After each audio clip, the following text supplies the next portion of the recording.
الحمد للہ رب العالمین الصلاۃ والسلام علی رسولہ الکریم وعلی آلہ واصحابہ اجمعین اما بعد فاعوذ باللہ من الشیطان الرجیم بسم اللہ الرحمن الرحیم۔ شروع کرتی ہوں اللہ رب العالمین کے نام کے ساتھ جو بڑا مہربان اور رحم فرمانے والا ہے۔ ساری تعریف اللہ رب العالمین کے لیے ہی ہے جو زندگی اور موت کو پیدا کیا۔ ساری تعریف اللہ رب العالمین ہی کے لیے ہے جس کے ہر بیماری میں اس نے شفا لکھی ہے، اور ساری تعریف اللہ ہی رب العالمین ہی کے لیے ہے جس نے انسانوں کو بے شمار صلاحیتوں سے نوازا، اور انہی صلاحیتوں کو بروئے کار لاتے ہوئے جو شخص اقامت دین کے خاطر اٹھ کھڑا ہوا وہ کامیاب ہو گیا، اور جس نے اس اقامت دین کے کام کو روک دیا تو وہ اللہ رب العالمین کی نظر سے دور پھینک دیا گیا۔ سامعین کرام، آج میں اور آپ پھر سے ایک چھوٹی سی مدت کے لیے جو ایک دوسرے سے ملاقات نہ کر پائے تھے، پھر اللہ رب العالمین نے ہمیں ایک دوسرے کے ساتھ ملنا، بیٹھنا، سننا، سنانا، پڑھنا اور پڑھانے کا موقع عنایت فرمایا۔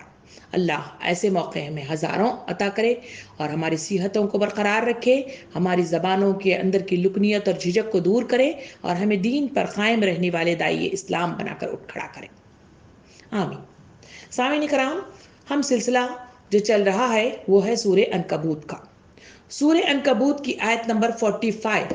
جس کو ہم نے زیر مطالعہ لا کر پچھلی بار بڑی تفصیل کے ساتھ گفتگو قرآن مجید کے سلسلے میں کی تھی۔ آئیے دوبارہ سے آیت نمبر 45 کا ترجمہ سماعت فرماتے ہیں۔ اللہ رب العالمین یوں ارشاد فرماتا ہے: اے نبی صلی اللہ علیہ وسلم، تلاوت کرو اس کتاب کی جو تمہاری طرف وحی کے ذریعے سے بھیجی گئی ہے، اور نماز قائم کرو، یقیناً نماز فحش اور برے کاموں سے روکتی ہے، اور اللہ کا ذکر اس سے زیادہ بڑی چیز ہے۔ اللہ جانتا ہے جو کچھ تم لوگ کرتے ہو۔ یہ ہے آیت نمبر 45۔ اسی آیت نمبر 45 میں اللہ رب العالمین نے دو چیزوں کا تذکرہ کیا ہے۔ فرمایا کہ پہلی چیز ہے قرآن مجید کی تلاوت یا پڑھنا، سیکھنا، سکھانا۔ نمبر دوسری چیز ہے نماز کا قیام کرنا۔ یہ دونوں چیزیں وہ چیزیں ہیں جس کے ذریعے سے انسان اللہ کے قریب ہوتا ہے، اللہ سے ہم کلام ہوتا ہے، اپنی زندگی کو جو مقصد عظیم کے تحت جو اسے اس دنیا میں بروئے کار لایا گیا ہے، اس مقصد کے تحت اپنی زندگی کی لگام کو سیدھی کرتا ہے اور صراط مستقیم پر گامزن ہوتا ہے، اور اللہ رب العالمین کے بتائے ہوئے راستے کے مطابق اتباع اللہ کرتے ہوئے، اتباع رسول کرتے ہوئے اپنی زندگی کو صحیح راستے کی طرف گامزن کرنے میں یہ دو چیزیں بڑی اہم کردار ادا کرتی ہیں۔ قرآن مجید کے سلسلے میں بڑی تفصیل کے ساتھ ہم نے دیکھا کہ قرآن مجید کسوٹی ہے، قرآن مجید منشور ہے، قرآن مجید دستور ہے، قرآن مجید ہدایت ہے، قرآن مجید روڈ میپ ہے جو انسانوں کو سیدھی راہ کی طرف گامزن کرنے میں آسانیاں بہم پہنچاتا ہے، ہدایات سے نوازتا ہے، احکامات سے نوازتا ہے، اور انہیں اللہ کی ناراضگی بتاتا ہے، اللہ کی خوشنودی بتاتا ہے، جنت کا راستہ بتاتا ہے، اور جہنم کی وعیدیں سناتا ہے۔ یہ وہ قرآن مجید ہے انسانوں کو پڑھنے پڑھانے کی طرف اشارہ کیا گیا۔ جس نے اس کو پڑھا وہ کامیاب ہو گیا، جس نے اسے صرف طاقوں میں سجا کر رکھا اس نے اپنے آپ کو گم کر دیا، اپنے مقصد عظیم کو گم کر دیا، اور اللہ رب العالمین کی نظروں سے بھی دور پھینک دیا گیا۔ اور یہی وہ شخص ہے جو اللہ رب العالمین کے بتائے ہوئے راستے پر نہیں چل سکتا، گمراہ راستوں میں گم ہو جاتا ہے، اور یہی وہ شخص ہے جسے اللہ رب العالمین جہنم دینے کی وعیدیں سناتا ہے۔ قرآن مجید میرے اور آپ کے لیے ہدایت نامہ ہے۔ اس کو پڑھنا پڑھانا زندے انسانوں کے لیے ہے، نہ کہ مردے انسانوں پر اس کو پڑھا جائے، ایصال ثواب کے لیے اسے پڑھا جائے، بلکہ اس کو مجھے اور آپ کو پڑھنے کی ضرورت ہے۔ دوسرے شخص کی طرف ہم چلتے ہیں جو اس آیت میں بیان کیا گیا، کہا گیا کہ نماز قائم کرو، یقیناً نماز فحش اور برے کاموں سے روکتی ہے، اللہ کا ذکر اس سے زیادہ بڑی چیز ہے۔ سامعین کرام، یہاں نمبر دوسری چیز کا تذکرہ کیا گیا وہ ہے نماز۔ نماز اللہ رب العالمین سے ملاقات ہے، اللہ رب العالمین سے ہم کلام ہونا ہے، اللہ رب العالمین کے دربار میں حاضری دینا ہے، اور نماز نبی کریم صلی اللہ علیہ وسلم نے اپنی حدیث مبارکہ میں واضح طور پہ یوں ارشاد فرمایا کہ بندے اور کفر کے درمیان ترک صلاۃ واسطہ ہے، یعنی دونوں کے درمیان کفر اور مسلمانوں کے درمیان اگر کوئی فرق ہے تو وہ مسلمان ہونے اور اس پر نماز قائم ہونے میں ہے۔ جو نماز کو پڑھتا ہے وہ ان دونوں میں فرق کو واضح کر دیتا ہے۔ نبی کریم صلی اللہ علیہ وسلم نے اسی نماز کے تعلق سے فرمایا، جو لوگ اذان کی آواز سن کر گھروں میں سے نہیں نکلتے، میرا جی چاہتا ہے جا کے ان کے گھروں کو آگ لگا دوں۔ یعنی جہاں اسلام میں انسان دار کار میں داخل ہوتا ہے، جیسے کلمہ طیبہ پڑھ لیتا ہے تو اس پر نماز فرض کر دی جاتی ہے۔ اگر اسے نماز میں ادا کیے جانے والی ساری چیزیں یاد بھی نہ ہوں تو اسے حکم دیا گیا کہ امام کے پیچھے کھڑے ہو کر نماز کی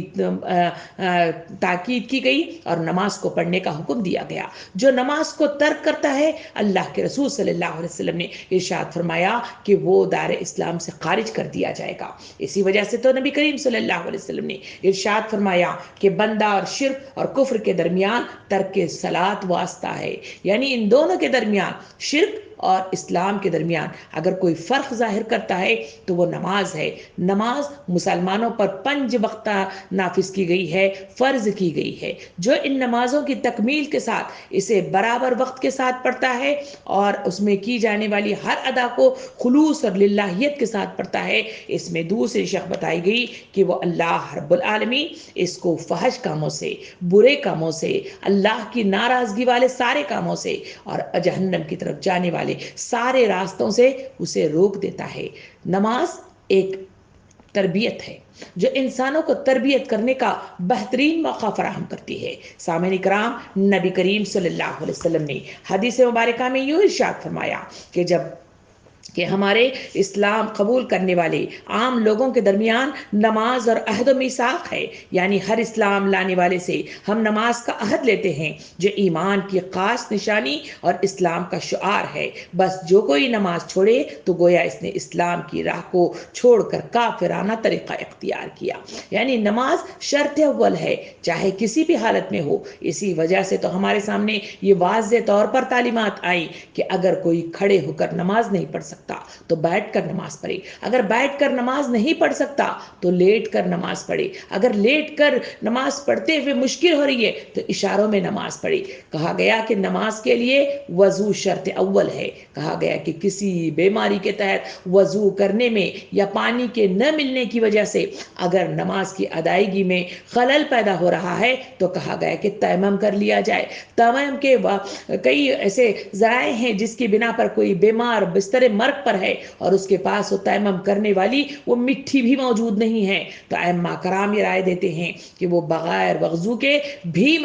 نماز اسے لازماً پڑھنا چاہیے، چاہے وہ کسی حالت میں بھی ہو، موت سے پہلے جب تک وہ ہوش و حواس میں ہو اس پر لازم قرار دیا گیا کہ وہ نماز کی ادائیگی کرے۔ جو نماز نہیں پڑھتا اسے کہا گیا کہ اس نے کافرانہ روش اختیار کر لی ہے۔ اسی وجہ سے تو نبی کریم صلی اللہ علیہ وسلم نے ارشاد فرمایا، جس نے دیدہ و دانشتہ عمدن نماز چھوڑ دی تو اس نے ہماری ملت سے خارج ہو گیا، یعنی ملت اسلامیہ سے خارج ہو جانا صرف اس بات پہ ہے کہ وہ شخص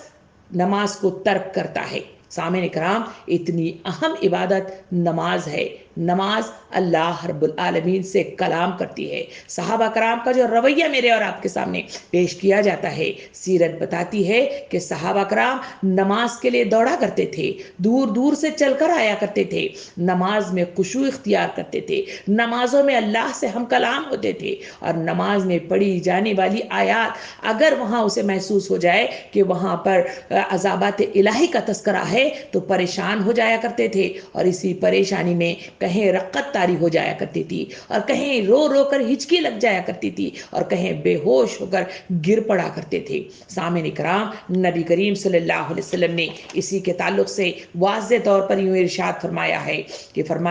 کہ نماز کے بارے میں گفتگو کرتے ہوئے ارشاد فرمایا کہ بندہ نماز کا اہتمام کرے گا تو قیامت دن اس کے واسطے نور ہوگی، اس سے قیامت کے اندھیریوں میں اس کو روشنی ملے گی، اور ان کے ایمان اللہ رب العالمین سے اس کے وفاداری اور اطاعت شعاری کی نشانی اور دلیل ہوگی، اس کے لیے نجات کا ذریعہ بنے گی۔ اور جس شخص نے نماز کی ادائیگی کا اہتمام نہیں کیا اور اس سے غفلت اور بے پرواہی برتی تو وہ اس کے واسطے نہ نور بنے گی، نہ برہان، نہ ذریعہ نجات، اور وہ بدبخت قیامت میں قارون، فرعون، حامان اور مشرکین مکہ کے سرغنہ ابن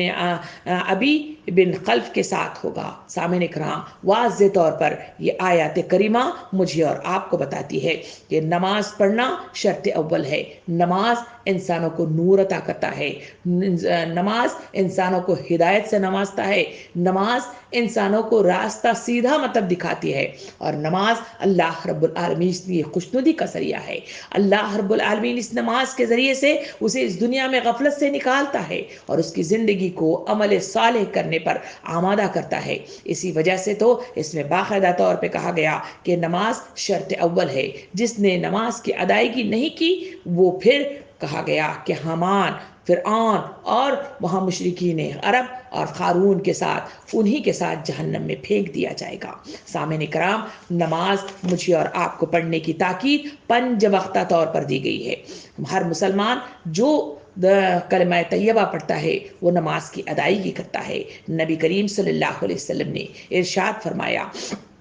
کہ ایک دن ارشاد فرمایا کہ بتلاؤ، اگر تم میں سے کسی کے دروازے پر نہر جاری ہو جس میں روزانہ 5 وقت وہ نہاتا ہو تو کیا اس کے جسم پر کوئی میل کچل باقی رہے گا؟ صحابہ نے عرض کیا کہ کچھ بھی نہیں باقی رہے گا۔ آپ صلی اللہ علیہ وسلم نے ارشاد فرمایا بالکل یہی مثال 5 نمازوں کی ہے۔ اللہ رب العالمین اس کے ذریعے سے خطاؤں کو دھو دیتا ہے اور صاف کر دیتا ہے۔ سامعین کرام، یہی وہ نماز ہے جس کی ادائیگی میں اور آپ روزانہ باقاعدگی کے ساتھ ادا کرتے ہیں۔ اس کی مثال باقاعدہ بتائے گی کہ نہر میں 5 وقت اگر نہایا جائے تو انسان جس طرح پاک و صاف رہے گا، اس کے جسم پر کوئی میل کچیل نہیں رہے گا، اس طرح 5 وقتہ نماز انسان شعوری احساسات کے ساتھ جو پڑھے گا، اللہ رب العالمین کے رسول صلی اللہ علیہ وسلم نے ارشاد فرمایا وہ بالکل اسی طرح پاک صاف رہے گا، ان تمام گندگیوں سے، ان تمام بے حیائیوں سے، ان تمام فحشا سے، ان تمام جو ہے گناہوں سے جو اس دنیا کے اندر شیطان انسانوں کے اندر پیدا کرانے کی کوشش کرتا ہے۔ نبی کریم صلی اللہ علیہ وسلم نے ایک دن سردی کے ایام میں باہر تشریف لے گئے تھے۔ درختوں کے پتے خزاں کے سبب سے وہاں پہ جھڑے ہوئے نظر آ رہے تھے۔ آپ صلی اللہ علیہ وسلم نے ایک درخت کو پکڑا اور زور زور سے ہلایا، سارے پتے جھڑ کر نیچے آ گئے۔ صحابہ کرام سے مخاطب ہو کے فرمایا کہ ابو ذر، میں نے عرض کیا حاضر ہوں یا رسول اللہ۔ آپ صلی اللہ علیہ وسلم نے فرمایا کہ جب مومن بندہ خالص اللہ کے لیے نماز پڑھتا ہے تو اس کے گناہ اس کے پتوں کی طرح جھڑ جایا کرتے ہیں۔ یعنی نماز انسانوں سے برائیوں کو دور کر دیتی ہے، انسانوں کو صحیح راستے کی طرف گامزن کر دیتی ہے، انسانوں کے قصوروں کو معافی کے دہانے پر لے جاتی ہے۔ اللہ رب العالمین کی نظر عنایت سے فیضیاب ہوتے ہیں اور انسانوں کو سیدھے راستے کی طرف روشنی اور بصیرت عطا ہوتی ہے۔ اسی وجہ سے نماز کی تاکید شرط اول کی گئی۔ سامعین کرام، نبی کریم صلی اللہ علیہ وسلم نے نماز کے تعلق سے اس کی اہمیت بتاتے ہوئے یہ بھی ارشاد فرمایا کہ جو مسلمان بندہ اچھی طرح وضو کرے، پھر اللہ کے حضور کھڑے ہو کر پوری قلبی توجہ اور یکسوئی کے ساتھ 2 رکعت نماز پڑھے تو جنت اس کے لیے ضرور واجب ہو جائے گی۔ یعنی جنت میں جانے والا راستہ یہی کنجی ہے جس میں کہا گیا کہ نماز شرط اول ہے۔ جو نماز پڑھے گا اس کے لیے وہ جنت کی کنجی عطا کر دی جائے گی اور اسے تمام وہ چیزیں عطا کر دی جائیں گی۔ اسی وجہ سے تو نبی کریم صلی اللہ علیہ وسلم نے ارشاد فرمایا اللہ کا جو بندہ ایسی 2 رکعتیں نماز پڑھے جس میں اس کو غفلت بالکل نہ ہو تو اللہ تعالیٰ اس نماز ہی کے سلسلے میں اس کے لیے بقیہ گناہ معاف کر دیتا ہے۔ سامعین اکرام، یہ ہے نماز کی اہمیت، اس کی فضیلت جس میں احادیث کریمہ کے ذریعے سے مجھے اور آپ کو معلوم ہوا۔ مگر یہاں جو اس آیت کے اندر جس کا تذکرہ کیا گیا ہے وہ ہے نماز کا قائم کرنا۔ نماز کا پڑھنا الگ چیز ہے، نماز کا قائم کرنا الگ چیز ہے۔ یہاں لفظ اقام الصلاۃ کہا گیا۔ اقام الصلاۃ کے معنی کیا ہیں، اس کا سمجھنا، اس پر جمنا اور اس کے مطابق اپنی زندگیوں کو آراستہ کرنا شرط اول ہے۔ آئیے یہاں پہ ہم رک کر